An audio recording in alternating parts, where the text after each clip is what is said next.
정치의 성적표는 숫자로 매겨지지 않는다. 선거 결과, 지지율 곡선, 법안 통과 건수, 이 지표들은 정치의 한 단면을 보여줄 뿐 정치의 전부를 설명하지는 못한다. 윤석열의 정치 성적표를 작성하려면 질문부터 다시 세워야 한다. 그는 무엇을 약속했는가? 무엇을 지키려 했는가? 그리고 어떤 조건 속에서 그 선택을 했는가? 윤석열은 정치인이 되기 전부터 정치의 문법에 익숙한 인물이 아니었다. 그는 정치를 통해 자신의 세계를 확장하려 하지 않았고, 정치를 자신의 이야기를 증명하는 수단으로 사용하지도 않았다. 이 점은 그를 정치인으로 만들었고, 동시에 정치적으로 가장 불리한 인물로 만들었다. 윤석열의 성적표는 선과 목록으로 작성될 수 없다. 그의 정치는 선거를 나열하는 방식이 아니라 선택의 무게로 평가되어야 한다. 보수의 관점에서 보면 윤석열의 가장 큰 선택은 하지 않은 것들에 있다. 그는 인기 있는 정책을 무작정 밀어붙이지 않았다. 정치적 타협을 통해 즉각적인 안정감을 얻으려 하지도 않았다. 그는 정치적 위험을 감수하면서 정책의 방향을 유지했다. 이 선택은 성공과 실패의 이분법으로 평가하기 어렵다. 그러나 보수 정치의 기준으로 보면 이것은 원칙에 가까운 선택이다. 윤석열의 정치 성적표에서 첫 번째 항목은 방향성이다. 윤석열은 임기 내내 정책의 큰 방향을 급격히 바꾸지 않았다. 외교, 안보, 에너지 정책, 국가 운영의 기본 철학, 이 네 가지 축에서 윤석열은 일관성을 유지했다. 이 일관성은 정치적 손해를 불러왔지만 국가의 예측 가능성을 지켜냈다. 보수는 예측 가능성을 가장 중요한 가치로 여긴다. 윤석열은 이 가치를 끝까지 붙잡았다. 두 번째 항목은 절제다. 윤석열은 권력을 과시하지 않았다. 정책을 드라마로 만들지 않았고, 정치를 감정으로 소비하지도 않았다. 이 절제는 미디어 정치와는 정반대의 태도다. 그래서 윤석열은 항상 불리했다. 그러나 절제는 국가 운영에서 결코 가벼운 덕목이 아니다. 권력의 절제는 위기를 키우지 않는 가장 확실한 방법이다. 윤석열은 이 절제를 끝까지 유지하려 했다. 세 번째 항목은 책임 인식이다. 윤석열은 실패의 책임을 쉽게 전가하지 않았다. 그는 구조와 환경의 문제를 언급했지만 결정의 책임을 끝내 자신의 몫으로 남겼다. 이 태도는 정치적으로는 가장 손해보는 태도다. 그러나 국가 책임자로서는 가장 정직한 태도다. 윤석열의 성적표를 낙제와 합격으로 나누는 것은 이 세 항목을 완전히 지워버리는 평가다. 정치의 성적표는 점수가 아니라 문장으로 작성되어야 한다. 윤석열의 정치에는 이런 문장이 어울린다. 쉽게 선택하지 않았고, 쉽게 바꾸지 않았으며, 쉽게 도망치지 않았다. 이 문장은 찬사가 아니다. 비난도 아니다. 그저 윤석열 정치의 성격을 가장 정확하게 설명하는 문장이다. 윤석열의 외교안보 성적표는 호불호가 가장 극명하게 갈리는 영역이다. 그러나 보수의 관점에서 외교안보를 평가할 때 가장 먼저 제거해야 할 요소가 있다. 바로 감정적 만족도다. 외교와 안보는 당장의 박수나 즉각적인 체감으로 평가될 수 있는 영역이 아니다. 윤석열은 이 사실을 처음부터 끝까지 일관되게 인식한 대통령이었다. 윤석열 정부의 외교안보 성적표에서 가장 높은 점수를 받을 항목은 예측 가능성이다. 윤석열은 외교 노선을 자주 바꾸지 않았다. 정권 초반에 설정한 방향은 후반기까지 큰 틀에서 유지되었다. 이 선택은 국내 정치에서는 논쟁을 불러왔지만 국제 관계에서는 신뢰를 만들었다. 보수의 시점에서 보면 이 신뢰는 외교 안보 성적표에서 가장 중요한 항목이다. 외교에서의 신뢰는 말로 만들어지지 않는다. 반복된 선택과 일관된 태도로만 형성된다. 윤석열은 이 과정을 성급하게 단축하지 않았다. 그는 외교를 이벤트로 만들지 않았고 정상회담을 정치적 성과로 포장하지도 않았다. 이 절제는 국내에서는 존재감 부족으로 비쳤지만 외교 무대에서는 안정감으로 작동했다. 안보 영역에서도 윤석열의 선택은 유사한 결을 보인다. 윤석열은 안보를 정치적 메시지로 소비하지 않았다. 군사적 긴장을 의도적으로 고조시키지도 않았고 상징적 제스처로 안보를 설명하지도 않았다. 그는 안보를 시스템으로 관리하려 했다. 이 접근은 사고가 없을 때 가장 평가받지 못한다. 윤석열 정부의 안보는 후반기까지 큰 충격 없이 유지되었다. 이 사실은 정치적 논쟁 속에서 종종 간과되지만 안보 성적표에서는 결정적인 요소다. 윤석열의 외교 안보 성적표에서 감점 요소가 없는 것은 아니다. 소통의 부족, 설명의 미흡, 국내 정치와의 연결 실패, 이 문제들은 외교 안보 정책 자체보다는 정치적 관리의 영역에 가깝다. 그러나 이 감점 요인들이 외교 안보 노선의 실패를 의미하지는 않는다. 보수의 관점에서 보면 윤석열의 외교 안보는 위험을 키우지 않았고 국가의 선택지를 좁히지 않았다. 그는 외교를 통해 정권의 이익을 극대화하려 하지 않았다.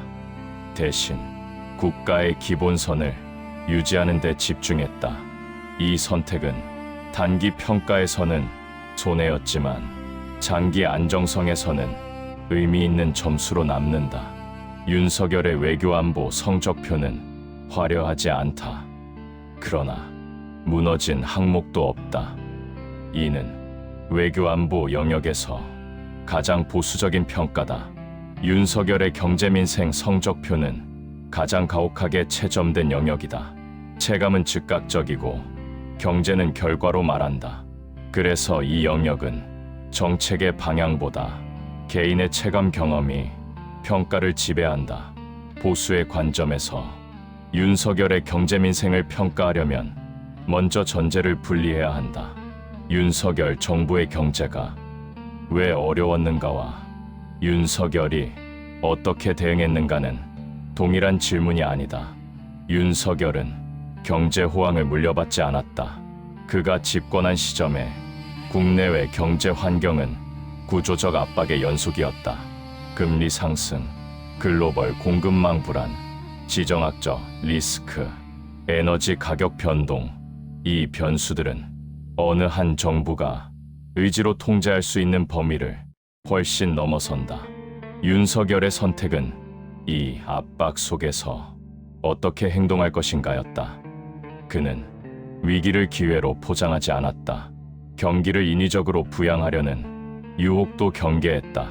보수의 관점에서 보면 이 선택은 가장 정통적인 보수 경제관에 가깝다.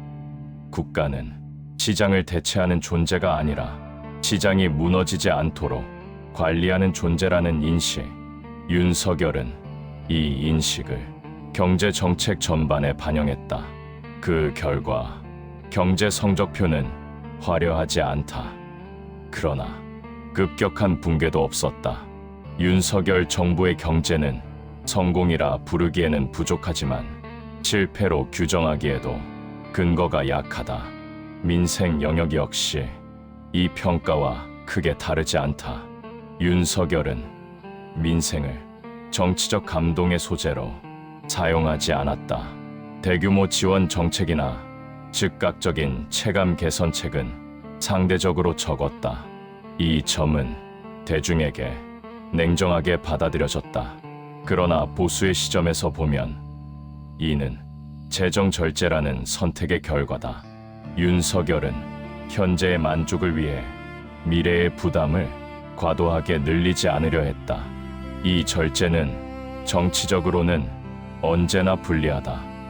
그러나 국가 재정의 관점에서는 결코 가벼운 선택이 아니다. 윤석열의 경제민생 성적표에서 가장 중요한 항목은 위기관리 능력이다. 위기를 없애지는 못했지만 위기를 증폭시키지도 않았다. 보수의 관점에서 이 점수는 과소평가되어 있다.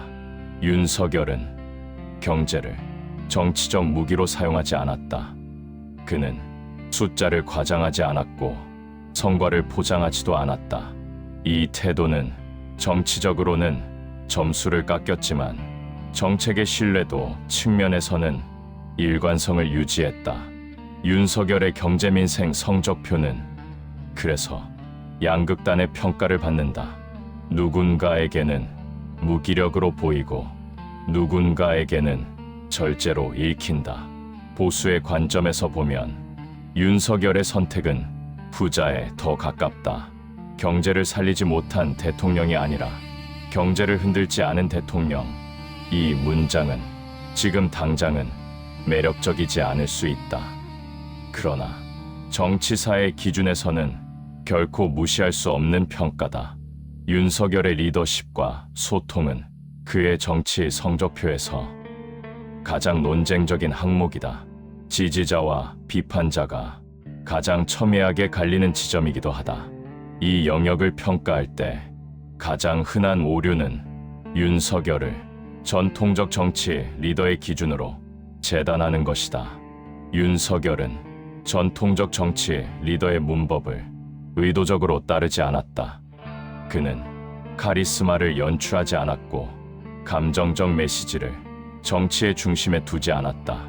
이 선택은 대중 정치의 기대와 정면으로 충돌했다. 대통령에게 기대되는 말 잘하는 리더, 공감하는 지도자, 앞에 나서는 정치인의 모습은 윤석열에게서 자주 발견되지 않았다. 이 결핍은 즉각적인 비판으로 이어졌다. 그러나 보수의 관점에서 보면 이 결핍은 의도된 거리 두기이기도 하다. 윤석열은 리더십을 말의 양으로 증명하려 하지 않았다. 그는 리더십을 결정의 무게로 판단했다. 이 태도는 검사 시절부터 일관되게 유지된 것이다. 윤석열에게 리더십은 설득의 기술이 아니라 책임의 부담에 가까웠다. 그래서 그는 자주 설명하지 않았고 때로는 침묵했다. 이 침묵은 정치적 소통의 실패로 해석되었다. 실제로 윤석열 정부의 소통은 효율적이었다고 말하기 어렵다. 정책의 취지와 맥락은 충분히 전달되지 않았고 대통령의 의중은 오해를 낳는 경우가 많았다. 이 점에서 윤석열의 리더십 소통 성적표에는 분명한 감점 요소가 있다. 그러나 이 감점은 무능과 동일시될 수는 없다. 윤석열의 정치 성적표를 가장 정확하게 요약하는 문장은 아마 이것일 것이다. 위기를 없애지 못했지만 위기를 키우지도 않았다. 정치는 항상 선택의 연속이다. 윤석열의 선택은 항상 같은 방향을 가리켰다. 덜하는 선택. 그는 문제를 한 번에 해결하려 하지 않았고 정책으로 감정을 달래려 하지도 않았다. 이 태도는 대중 정치의 기대와 정면으로 충돌했다. 대통령에게 요구되는 것은 행동하는 모습, 설명하는 목소리, 공감하는 제스처다. 윤석열은 이 요구를 끝까지 충족시키지 않았다. 그래서 그는 항상 부족해 보였다. 그러나 보수의 관점에서 보면 이 부족함은 다른 이름으로 불릴 수 있다. 절제. 윤석열은 권력을 확장하지 않았다. 정책을 드라마로 만들지 않았다. 정치를 감정으로 포장하지 않았다. 이 절제는 성과를 가려버렸고 실패를 더 크게 보이게 했다. 그럼에도 불구하고 윤석열의 정치 성적표에서 지워지지 않는 항목이 있다. 일관성. 그는 임기 내내 큰 방향을 바꾸지 않았다. 외교의 기본 노선, 안보의 기준선, 경제 운영의 철학, 이 세 축에서 윤석열은 끝까지 흔들리지 않으려 했다. 이 일관성은 정치적 박수를 받지 못했지만 국가의 예측 가능성을 유지하는 역할을 했다. 보수 정치의 핵심 가치는 바로 이 예측 가능성이다. 윤석열의 정치 성적표는 그래서 찬양과 비난의 양극단을 동시에 받는다. 누군가에게 그는 무능해 보이고 누군가에게 그는 책임감 있어 보인다. 이 상반된 평가는 윤석열 정치의 성격을 그대로 반영한다. 그는 정치적 재능으로 정치를 하지 않았고 정치적 기술로 국정을 운영하지도 않았다. 그는 행정 책임자의 관점으로 정치의 자리에 섰다. 이 선택은 정치의 언어와 항상 어긋났다. 그래서 윤석열의 정치 성적표는 당대에는 낮은 점수를 받을 가능성이 크다. 그러나 정치사는 당대의 점수표를 그대로 옮기지 않는다. 정치사는 시간이 지난 뒤 질문을 바꾼다. 그는 국가를 위험에 빠뜨렸는가? 아니면 위험을 관리했는가? 그는 정치를 혼란에 빠뜨렸는가? 아니면 혼란을 증폭시키지 않았는가? 이 질문에 대한 답은 윤석열에게 완전히 불리하지 않다. 윤석열의 정치 성적표는 그래서 지금 완성되지 않는다. 그것은 시간이 지나며 정치사에서 한 인물의 위치는 임기 중에 확정되지 않는다. 대부분은 시간이 지난 뒤 비교가 가능해졌을 때 비로소 정해진다. 윤석열 역시 그 범주에 속한다. 윤석열을 정치사 속에 놓고 볼 때 가장 먼저 마주치는 질문은 이것이다. 그는 어떤 유형의 대통령이었는가? 윤석열은 카리스마형 대통령도 아니었고 개혁 드라이브형 대통령도 아니었으며 정치 쇼형 대통령과는 더더욱 거리가 멀었다. 그는 관리형 대통령에 가장 가까운 인물이다. 그러나 여기서 말하는 관리는 소극적 관리가 아니다. 윤석열의 관리는 국가의 기본선이 이탈하지 않도록 붙잡는 관리다. 정치사적으로 보면 이 유형의 대통령은 항상 저평가된다. 왜냐하면 성과는 눈에 띄지 않고 실패는 과장되기 때문이다. 윤석열은 정치적 격변기보다 구조적 압박기 속에서 국정을 운영했다. 야당 다수 국회, 불리한 언론 환경, 불안정한 국제 정세, 이 조건은 역대 어느 대통령에게도 쉽지 않은 조건이다. 윤석열은 이 조건 속에서 국가의 기본 축을 유지하는 데 집중했다. 정치사에서 이 역할은 늘 모호한 평가를 받는다. 위기를 해결한 인물은 기억되지만 위기를 관리한 인물은 쉽게 잊히기 때문이다. 그러나 시간이 지나 정치사가 재구성될 때 관리형 대통령의 의미는 다르게 읽히는 경우가 많다. 윤석열의 정치적 위치를 규정하는 또 하나의 기준은 정치적 비전의 제시 방식이다. 윤석열은 거대한 미래상을 언어로 제시하지 않았다. 그는 미래를 선언하지 않았고 약속을 반복하지도 않았다. 이 태도는 정치적으로는 가장 불리하다. 정치사는 강한 비전을 좋아하는 경향이 있기 때문이다. 그러나 윤석열은 비전을 말하는 대신 기본을 유지하는 방식을 택했다. 정치사적으로 보면 이 선택은 보수 정치의 원형에 가깝다. 보수는 변화를 거부하지 않지만 변화를 서두르지도 않는다. 윤석열은 이 보수의 태도를 가장 직선적으로 구현한 대통령이다. 그의 정치는 이념적 과잉도 개혁적 과잉도 없었다. 이 점은 당대에는 매력적이지 않을 수 있다. 그러나 정치사가 지나치게 극단으로 치달을 때 윤석열의 위치는 재조명될 가능성이 크다. 정치사는 항상 대비를 통해 인물을 평가한다. 강한 대통령 이후에 조용한 대통령이 오면 조용함은 무능으로 보인다. 그러나 조용한 대통령 이후에 혼란스러운 대통령이 오면 그 조용함은 안정으로 재해석된다. 윤석열의 정치사적 위치는 바로 이 대비 속에서 결정될 가능성이 크다. 그는 혁신의 아이콘으로 기억되지는 않을 것이다.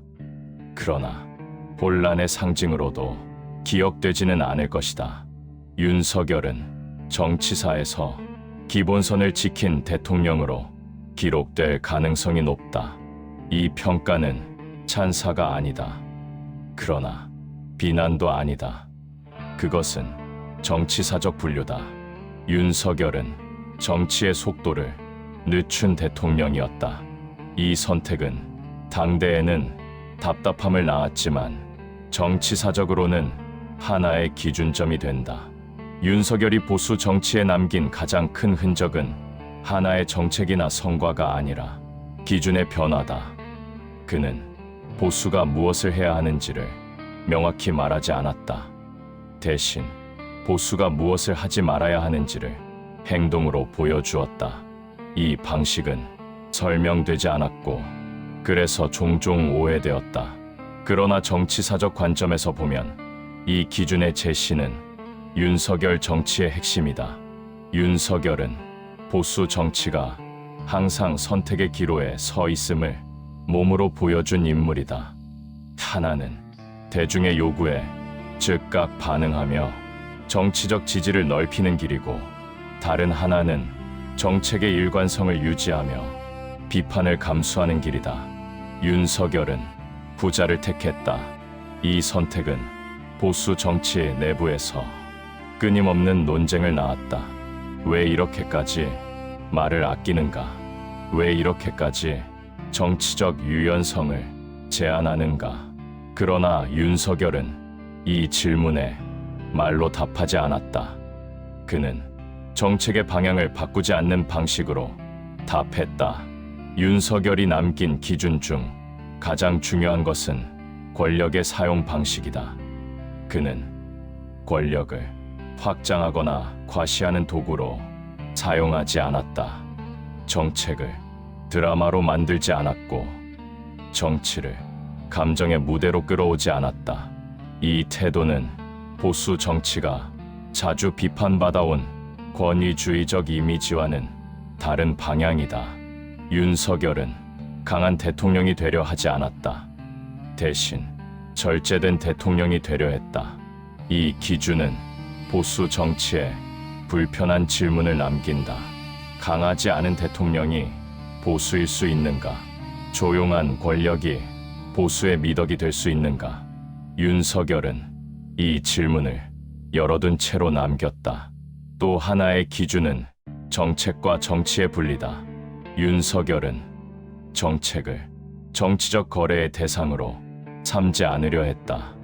정책을 지지율 회복의 수단으로 활용하지 않았고, 정책 실패를 정치적 수사로 덮지도 않았다. 이 태도는 보수 정치에 새로운 부담을 남긴다. 정책으로 지지를 얻지 않는 정치는 가능한가? 윤석열은 이 질문에 대해 가능성을 제시했지만 성공을 증명하지는 못했다. 그러나 정치사는 항상 성공만을 기준으로 기록하지 않는다. 시도 역시 중요한 기록이다. 윤석열은 보수 정치가 정치적 인기와 정책 일관성 중 어느 쪽을 택할 것인지를 강제로 드러낸 인물이다. 이 점에서 윤석열은 보수 정치에 시험되었다. 그의 임기는 보수 정치가 스스로를 어떻게 규정할 것인지에 대한 질문으로 남는다. 보수는 윤석열 이후에도 이 질문을 피할 수 없다. 정치는 얼마나 말해야 하는가? 권력은 얼마나 드러나야 하는가? 정책은 어디까지 고집해야 하는가? 윤석열은 이 질문들에 대해 답을 주기보다 기준을 남겼다. 그 기준은 지금 당장은 불편할 수 있다. 그러나 보수 정치가 다시 방향을 잡을 때 윤석열의 선택들은 하나의 참고점으로 되돌아올 가능성이 크다. 윤석열의 정치 성적표는 합격과 불합격으로 나뉘기 어렵다. 그의 정치는 성공과 실패라는 이분법적 평가를 거부하는 유형이기 때문이다. 윤석열은 정치의 중심에 서서 정치를 확장한 인물이 아니다. 그는 정치의 가장자리에 서서 국가를 관리한 인물에 가깝다. 이 차이는 평가의 언어를 바꾼다. 윤석열의 정치를 무엇을 이뤘는가로 묻는 순간 성적표는 빈약해 보인다. 그러나 무엇을 피했는가로 묻기 시작하면 전혀 다른 문장이 나타난다. 윤석열은 정치를 극단으로 밀어붙이지 않았다. 외교를 국내 정치의 도구로 소모하지 않았고, 안보를 이벤트로 만들지 않았다. 경제를 선동의 재료로 사용하지 않았고, 민생을 정치적 감정의 무대로 끌어오지도 않았다. 이 선택들은 대중 정치에서는 언제나 불리하다. 그러나 국가 운영의 관점에서는 가장 기본적인 방어선이다. 윤석열의 정치 성적표에서 가장 중요한 평가는 이 방어선을 끝까지 유지하려 했다는 점이다. 그는 국가를 시험하지 않았다. 대통령에게 주어진 가장 위험한 유혹은 한 번만 더라는 말이다. 한 번만 더 강하게 말하고, 한 번만 더 강하게 밀어붙이고, 한 번만 더 정치를 앞세우는 것. 윤석열은 이 유혹을 끝까지 경계했다. 이 경계는 그를 답답한 대통령으로 만들었고 매력 없는 정치인으로 만들었다. 그러나 위험한 대통령으로 만들지는 않았다. 윤석열의 정치 성적표를 한 문장으로 정리하면 이렇게 쓸 수 있다. 국가를 흔들지 않은 대통령. 이 문장은 찬사도 아니고 면죄부도 아니다. 그것은 정치사적 분류다. 윤석열은 위기를 해결한 대통령이 아니라 위기를 관리한 대통령이다. 정치를 이끈 대통령이 아니라 정치가 국가를 집어삼키지 않도록 버틴 대통령이다. 이 유형의 대통령은 당대에는 언제나 저평가된다. 왜냐하면 성과는 눈에 띄지 않고 갈등은 선명하기 때문이다. 그러나 정치사가 다시 쓰일 때 이 유형은 결코 가볍게 다뤄지지 않는다. 윤석열의 정치 성적표는 지금 채점되기보다 보관되어야 할 성적표다. 시간이 지나 정치적 감정이 가라앉고 다른 유형의 대통령과 비교가 가능해질 때 이 성적표는 다시 펼쳐질 것이다. 그때 윤석열은 이렇게 불릴 가능성이 크다. 말이 적었고 불편했으며 쉽게 사랑받지 못했지만 국가의 기본선을 넘지 않게 지킨 대통령. 이 평가는 모두를 만족시키지 않는다. 그러나 정치사가 요구하는 최소한의 정직함에는 부합한다. 윤석열의 정치는 완벽하지 않았고 성공으로만 채워지지도 않았다. 그러나 무책임하지도 않았다. 이 사실 하나만으로도 윤석열의 정치 성적표는 백지로 남지 않는다. 그의 정치는 답이 아니라 질문으로 남는다. 정치는 얼마나 강해야 하는가? 대통령은 얼마나 보여줘야 하는가? 국가는 얼마나 버텨야 하는가? 윤석열은 이 질문들에 대해 조용히 그리고 끝까지 자신의 방식으로 답했다. 그 답이 옳았는지는 앞으로도 논쟁이 될 것이다. 그러나 그 답이 가볍지 않았다는 점만큼은 부정하기 어렵다. 이것이 윤석열의 정치 성적표다.